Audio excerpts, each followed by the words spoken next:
What's up, everybody? I want to give a big shout out to our sponsors, Paragon Honda. If you're looking for a Honda in New York and Queens, go see Brian Benstock. Tell him I sent you from Simplistic. He'll take good care of you. And a special shout out to our partners at Kinetic. If you're looking to get yourself in ketosis, go get yourself some Connecticut Lifetime Gym. They're the best drink on the marketplace. I drink it every day. You ready? Ready when you walk. Nick Hussar. No. Huzar. Nick, he's like not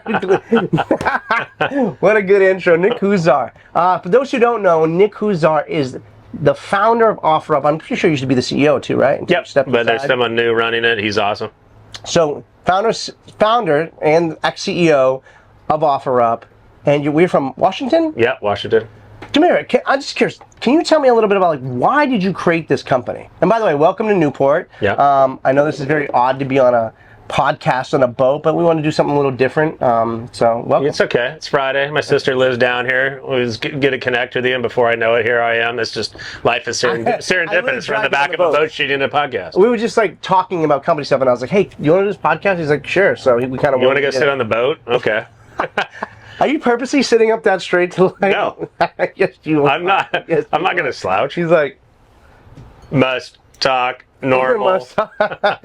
So, all right. So, tell me about how you come up with the idea of OfferUp. Okay. I think, I had a room full of stuff. So, a lot of us have junk drawers. I have one of those too.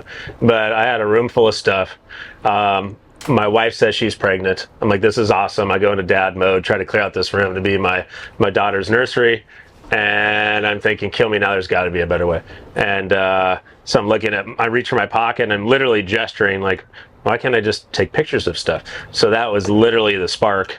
I think I just slammed the door, by the way, and didn't end up selling anything because there was no app yet, nothing. And I just felt like, the existing players were too slow, and it took me months to convince myself that, I should actually go do this. But it was a personal pain point I was trying to solve. So you had the idea right then and there? Or were you like... I had the idea, but I didn't... there was no pen to paper, right? It's kind of like... Oh, I wonder if this... germinating. Oh, is it really a problem? Like, why should we exist? Oh, Craigslist is out there. There's probably other people doing it. Like, I didn't really take it seriously, probably for at least 4 or 5 months. When did you go like, fuck that, I'm going to do it? There's multiple things. One is I played with the apps that were out there. There was a few. What was there? I forgot their names. They don't matter. No one uses it. But the thing I always thought was interesting was it actually, and to be clear, my vision has nothing to do with classifieds long term. I want to be the platform for local commerce, full stop. And I think OfferUp has that potential. And so what I started to believe that was exciting was when you look at all the stuff around us, here we are like in this, awesome area around here. Think about the amount of value that's just sitting. It's just not even being used, right? Like it's sitting. Currency, it's sitting in these boats that are next to us. It's sitting in these businesses that are next to us. It's sitting in storage units. It's sitting in houses. It's like currency everywhere. My point was, I started to look at this trend of like, if you look at the last 20, 30 years, everyone's moving to urban and suburban areas. That trend's been happening a long time. If you think about where's all the Amazon stuff go? Where's everything going? And what's happening is value is growing in all these areas, all around us. There's probably trillions of dollars. I'm literally in my house at the time, and I'm like getting rid of stuff, and now I'm like, I can't get rid of enough stuff quicker. That's right. I'm not kidding you. I'm like, well, you have kids now too. So once kids enter the equation, shit everywhere, and I'm like, so I'll go through stuff and I'll give it away, and next week there's like stuff on the floor. I'm like, what is going on? That's right. Well, welcome to having kids. That's just the nature of it. Like you have your own supply chain you have to manage now, and so what I was convinced of was, wow, if we can remove friction, we can unlock value. And this device enabled us to look at that problem and go, man, we could just take pictures of stuff now. What year was this? This is like 2011-ish, probably. There was no Android phone, by the way, at the time. There was not an Android device. And so that was always the vision, was if we can unlock value, then we can probably build a really interesting business. Was FaceTime a thing then in 2011? FaceTime? Yeah. On your phones? Yeah, did they have FaceTime yet? They didn't, did they? No. I remember when that came out, that was crazy. Yeah. I was like, whoa. So that's really the problem I always felt was like, how do we unlock it? We can do that with phones. Another interesting stat's crazy is our homes are 30% larger than the 50s. We're actually having less kids. It's just our homes are basically glorified storage units. So that ring thing is going to kill me, by the way. Dude, I'm going to throw it off the deck, off the boat. So my wife, we just hired a new nanny, right? And it took like 6 years to find one.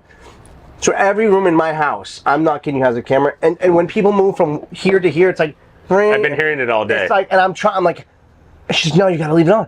You gotta leave it on. You know, You're like, you know what's gonna happen. I'm like, It's all good. what are you talking about? Fucking people walk around the house all day long. Yeah. What do you want me to do? It's We like, don't need to know the Oh nanny. my God. Just use the restroom. oh, they had a banana. Never mind.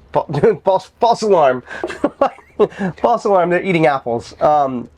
So that's, I literally have to shut that off. Don't know how to do it, but if you could help You me can out, mute it. please, that would just be, it drove You know how to mute? I feel like it drove you crazy all day. You were like, you're gonna keep that thing on all day. He kept going like, he's like, You gonna leave he's that like, on? yeah, that's really bad, man. Like, It's like hanging out with my mom right now. Yeah. You ever call your when your mom calls and FaceTimes you and she's like, but it's up on her nose? I'm like, Mom, stop it. And she's like, you're like this looking at her, but meanwhile her camera's up in her She's nose. like- yeah.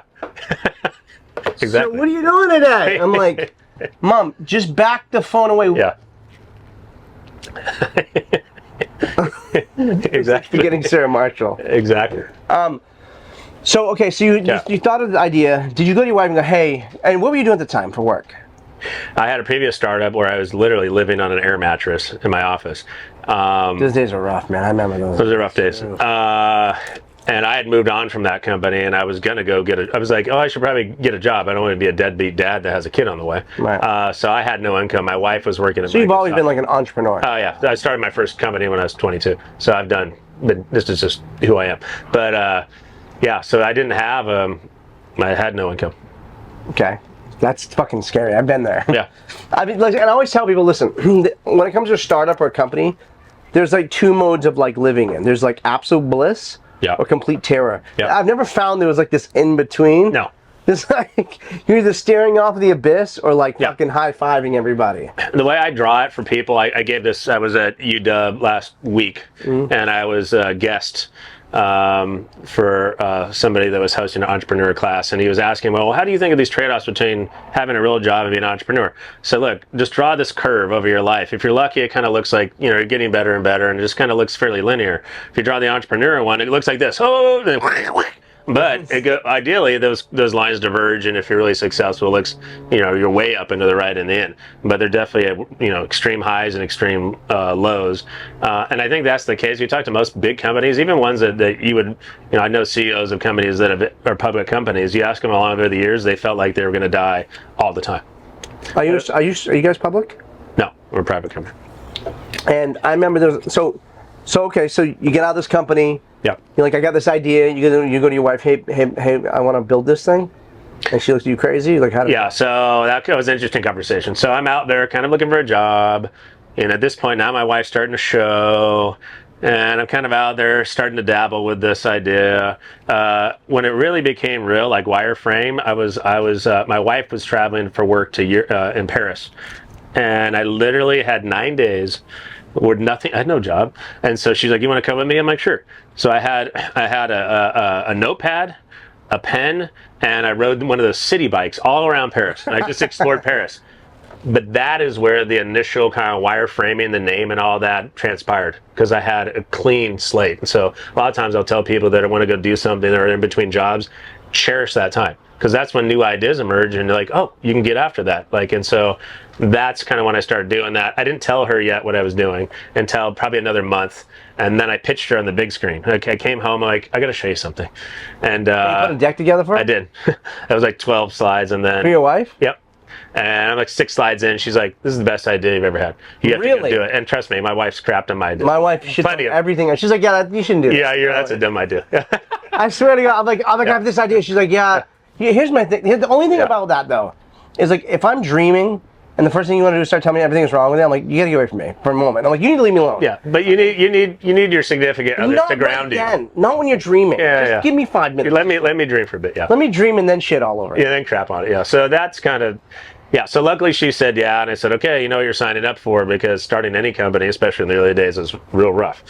And so luckily with her blessing, I didn't even bother talking. You know, it wasn't like I was seriously looking for a job anyhow, but once she said that, I just basically didn't even So try. what was your first move? The reason why I'm asking is because a lot of startups have no idea how to go from like idea to creation Yeah. for fundraising, deck, all that. They have no Yeah. idea. And that's actually why I like this podcast, because I think it's Yeah. really interesting to sit down with people who have been successful. Say, hey, what did you do? Because everybody's like, how do you do it? I'm like, well, it's like, Yeah. you know. So with her blessing, so I started, I was already kind of connecting with my one of the people that used to work at my previous company. And I said, look, I think there's something here because of these smartphones, I want to get after it. So I started to kind of bring him on board. And basically for the next year, we sat there and we designed and coded the whole damn thing between the two of us. So we sat there for 7 days a week. So I literally had, UI? I designed a lot of it's all my design. I can front end code. I did all the whole website all myself, all the front end, all the design. Same with the apps, all my design. And so like, that's what I was good at. My co-founder was, I think, far more technical. He got it all working and functioning behind the scenes. So he was like front end or back? He was a back. He's a back-end guy. Okay. So between the two of us, we were able to kind of get just a V1 out. But I'm talking 7 days a week. My wife would come home from work. Keep in mind, we already had a daughter and a nanny at this point. And I'm just in the den. Like, I look homeless. Like, I had a huge beard. I just had my pajamas on. And she's like, have you even showered today? I'm like, leave me alone. And for anyone that's an engineer, you know how it is. When you're coding, you're kind of in the matrix. You don't want anyone bothering you. I have engineers, and I would literally go to their house, and it'll be fucking trash. Like piles of trash. Like that. It's because they're in the matrix. They're not in this world. They're in another world. Bro, I show you pictures. I'd be like, bro, you look like you live in a dumpster. He's like, I mean, he had like trash all around. Yeah.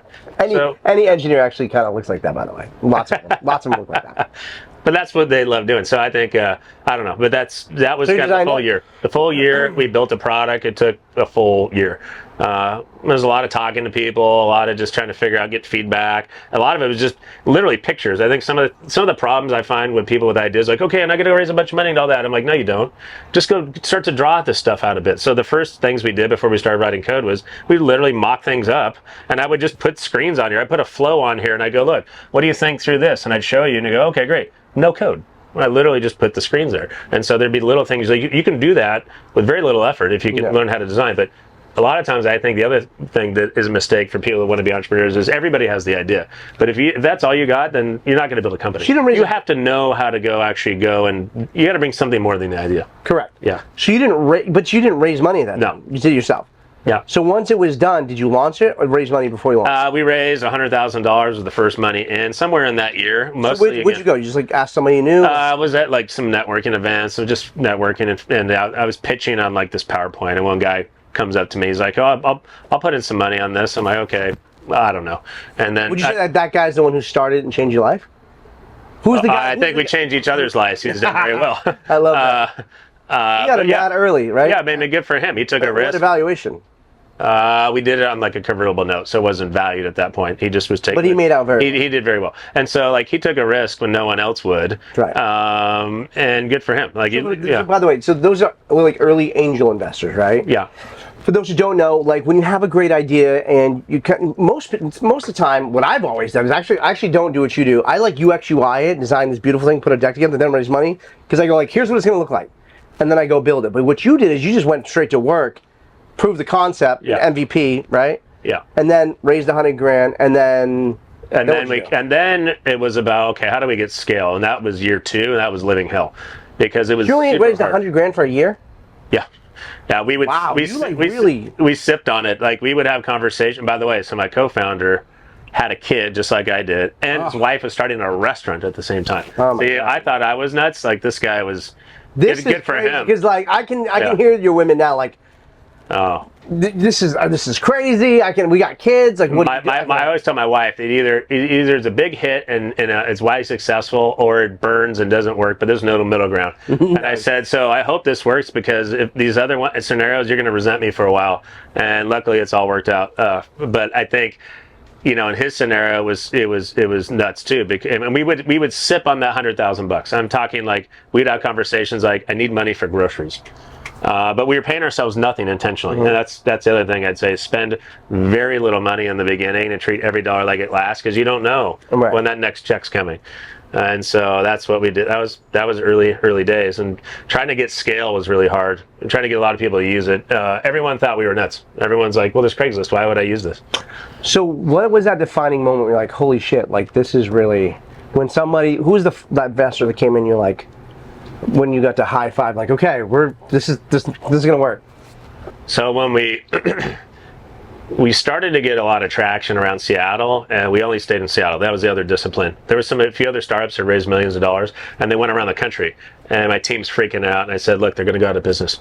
And they're like, what are you talking about? And I said, because you don't create a local product and launch it nationwide and get one install in New York and another one in Orange County, another one in Seattle. Like, it's about liquidity. It's about sell-through. So how do you maximize that? So I literally drew a circle around our office. I said, we have to sell. It's like a 30-mile circle. We have to figure it out in the circle. If we don't, we go out of business. And so luckily we figured that out because people were buying and selling. What did you do? Did you like go door to door and send a bunch of people? No, I did that. Well, I don't have time for that story. But I ended up launching a girl out of a truck one time doing that. Launching a girl out? Yeah, out of the back of a truck. What do you mean launching a girl? Okay, I will go there. I'll go. So. What the fuck do you mean? Because you can't say that and not tell us. Okay, I'm gonna go. So, you do scrappy stuff that doesn't scale when you start a company. 100%. And so I felt like, man, we tried a lot of tests that were just not working. And I felt like, man, statistically, like 25% of U.S. households can't park in their garage. They have so much stuff. So I'm like, what if I find the densest neighborhood I can find and just blanket it with branding? We'll just put like, helium balloons on their doors that say, buy and sell with your neighbors, and try this new app. So it was January 10th, I remember, because my birthday is January 11th. And we got one of those long haul moving trucks, and helium, by the way, is super expensive. So we ended up buying a bunch of these renting these helium tanks, and we put 1,000 helium balloons. You spent one day, filled up the entire truck with these helium balloons that OfferUp branding on it and a little tag. That super flammable too, like. Oh yeah, if the truck. Oh yeah, it could have been the Hindenburg. So we did that, and then on the 11th, I drove it around this neighborhood, and we had people actually handing out balloons and tying them around, and I'm driving the truck around, and slowly, and when the guy rented me the truck, he goes, hey, if you need to ever put on the parking brake, you pull and you turn. Okay, so we're pausing, we're taking our own little break in the middle of the day, and I stop, and I take my foot off. And all of a sudden the truck starts rolling backwards, and I go, oh crap. So I run back, I jump back in, and I hit the brake really hard. The back of the gate of the truck was open, end up launching a woman out of the back of the truck. I hear screaming, and in my mind, it's like, a lot of times they say in like accidents, time slows down. That's how it was. That walked from the front of the cab all the way to the back. I was expecting to see like a decapitated body. Oh. She was on the ground. Everyone's, tending to her. And I just thought, oh my God. And so we ended up taking her to the hospital. And I remember that night, that was the only time I had really serious doubts about just calling it, because we didn't have a lot of traction. We had very little capital, and I almost killed someone. And I was at dinner with my wife because it was my birthday dinner. And I told her what I'd gone through. I was like, I almost killed someone today. So that was a little scrap. And by the way, that test did nothing. Nothing. Nothing. It didn't do anything. So what was it that finally worked for you? Like, So we got invited to Facebook's mobile beta for advertising, the beta, before anybody was doing Facebook ads. So interesting. So we started playing with it, and at this point, we barely had any money. We pitched every venture fund in Seattle, every incubator, Techstars, all that. Nobody would fund us. Everyone thought we were completely nuts. And we just started hitting that circle that we defined with a lot of ads, pretty aggressively. And within 90 days, we just lit up Seattle, right? So we had sell-through, repeat usage. I was wearing OfferUp gear, and I'd go out to coffee and be like, I love that app. I'm like, whoa, holy crap. Like, it's working. We're getting installs for like a dime. So, I think our budget, I said, spend $50 a day, because we had hardly any money. So luckily that was enough to show that we had a product that was actually, it wasn't like blowing the doors off, but we had pretty good traction in one market, Seattle. Okay. Then what happened? Okay. What was the next step after that? So going back to the real game changer when I thought like, oh, this might really work, was the reason why I'm breaking these down is because I really think startups need to know. Yeah. It is not, you don't just all of a sudden become successful overnight. No. You suffer. Yeah. Little bit of success, suffer some more. That's right. A little bit of success. Yeah. You have to have the stomach for it. I call it the startup stomach, and resilience and sheer belief. Because you look at any data in the beginning, it makes no logical sense. Yeah. Like the probability of success and us being where we are rounds to zero. Like it almost rounds to zero. So, but here's the way I think about it. I always say, think about your probability of being born. So I just feel like life continue. It's like what are your odds? 1 out of 300 million or something. Of being born? Yeah. What do you Pretty mean? small. What do you mean? Well, we're going to get biological I just here, want to but know. think about how much. I just want to know that. We're talking about sperm here, so think about the probability of you out of all those sperm, and for you to actually, be born. Think about that probability. Wow. It's pretty low. But I think you so continue normal. on. I think that you continue on in that life, in my belief. You're always the sperm. I always say be the sperm. Yeah, hashtag. I Be the can sperm. already see where this thumbnail's going. Like a big picture of him, OfferUp sign with a giant sperm on his head. I mean, that's just my view. It's like, hey, yeah, the odds pretty low, true. But if you're persistent long enough and you navigate your way, you're gonna get to the egg. You're gonna make it happen. Anyhow, we're going down a rabbit hole This here. shit is getting left quick. Where's that golden egg moment? Yeah, so I'd already been flying down the Bay Area quite a bit, trying to connect with folks because I kind of felt like I was tapped out in Seattle, and I sent out like a little infograph after like 60 days, maybe 90 days of kind of our traction, and one of those investors, a number of them were kind of engaged, but one we engaged with was a guy named Josh Berlinger. And he gets on the phone. He said, "Hey, we could put in like $1.5 million and we can close in like 2 weeks." And I'm practically in tears. So I'm begging people for $50,000, $25,000 checks, which is a lot of work, by the way. And so luckily, he came in, and a bunch of that got other people that were kind of around the hoop interested, and we ended up raising $2.8 million in our Series A. And the goal with that was to now show that Seattle wasn't a fluke. Can we go launch down here in LA? Like 30% of the adults in LA use OfferUp every month. And how many? Let me ask you this, because this happens. How many of those people like that you've had to knock on the door did the fake business thing, like and like never come through? Because that's like a huge thing too. Oh, I think if you're building a company, you just need to get used to rejection. I mean, you can hear this from Jeff Bezos, how many times people said no to him. And you just have to take it for what it is. Like, okay, maybe they said no. Like, no one knows kind of your business better than you. So I always used to take it with kind of a grain of salt. They tell me no, I'm like, oh, okay, fine. But I've heard it all. I've heard people saying no one's ever going to buy from their phones. I've heard people tell me they don't think this is a big enough business opportunity and they want me to do all this market research. And I said, I'm not going to do it. It's like me trying to quantify the number of stars in space. Exactly. I'm like, that's how huge this opportunity is. And so I said, no, I'm not going to spend the time on it. So I think that what you need to do in the early days is talk to a bunch of people. And if people aren't really that interested, just pass. There's other people out there. And how much have you raised to date? 380 million. Wow. And the company's currently valued at what? I don't know what the pop. Yeah, you could look at the last comp we had was over $1 billion. The last thing we posted was out there. So that's incredible. Is there? Let me, as we get ready to wrap it up. First of all, that's just incredible. And by the way, you guys bought Let Go, right? Because they were the only competition out there, really. Yeah, we came together with them right at the start of COVID. Yep. So you've gobbled up pretty much everything in the space that really matters, and you kind of are like the king dick of the like, really, like, you're kind of the king dick of the mountain at this point, really. Well, I always say there's ways to buy and sell. We have other competitors, but in terms of the largest standalone mobile marketplace, it's definitely us. So Can I guess? I feel like it's our game to lose. Just curious how many users you have. Can I just ask? Is that okay? I'd say half the U.S. is installed OfferUp to date. Over 50 million unique people a year use OfferUp. That's crazy. How much in revenue? Like, how much have you guys sold in? Just curious. Transactions. I'd say, since I started the company, we probably had over 300 billion in transactions since we started it. 300 billion in transactions. Yeah. You name it, we're definitely, I'd say, if you look on the planet, probably one of the top 12, maybe 10 marketplaces in terms of just overall transactions dollars, not revenue, but overall transactions for sure. I have a question. What is the weirdest thing you ever seen on OfferUp? Oh, man. You're like, fuck it, this is so weird. If you can think of it, I've seen it for sure. We do a lot with curation, but when you give people a phone and a camera, you can imagine what they post.